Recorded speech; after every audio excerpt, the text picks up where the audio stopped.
My name is Lieutenant Rob Boatman with Paulding County Fire and Emergency Services.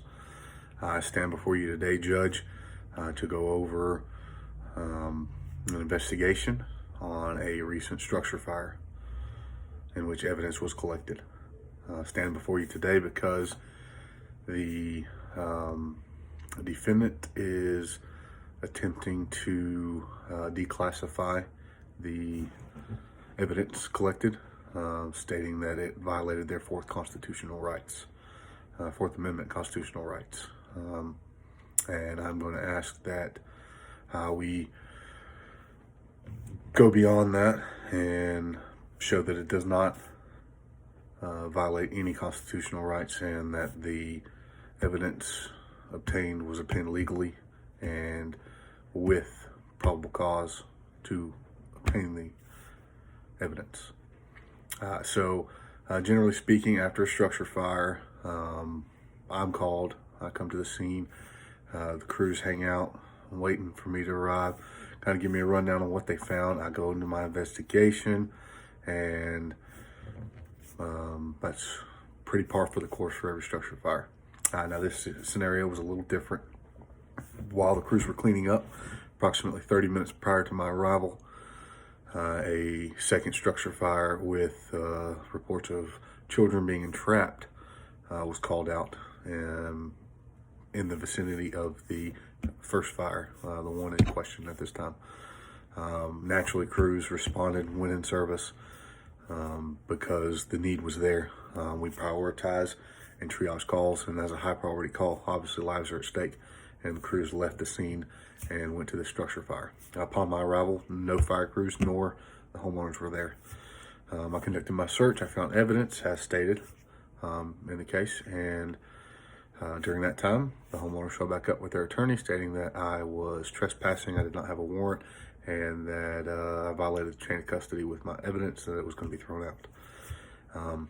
I did some research. I found a case, Michigan versus Tyler, kind of the same situation. Investigation was paused due to lack of visibility, and the defendants were trying to have the case thrown out. The Supreme Court, it went all the way to Supreme Court because it was so in depth, couldn't be handled at the local level. So, Supreme Court ruling, got that here, got the what they wrote upon.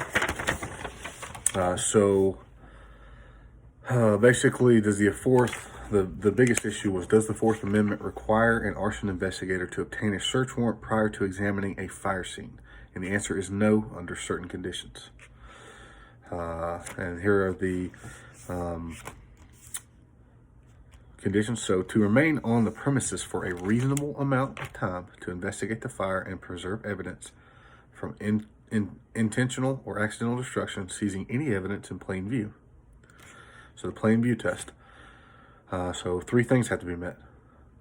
One, prior justification. Were we justified in being there? Do we have the right to be there? 911 was called. There was a structure fire. The fire department responds. So we had the right to be there. Inadvertent discovery of incriminating evidence, and immediate knowledge by a person that he had evidence. So basically, I wasn't digging through personal belongings trying to find evidence, and this evidence was in plain view.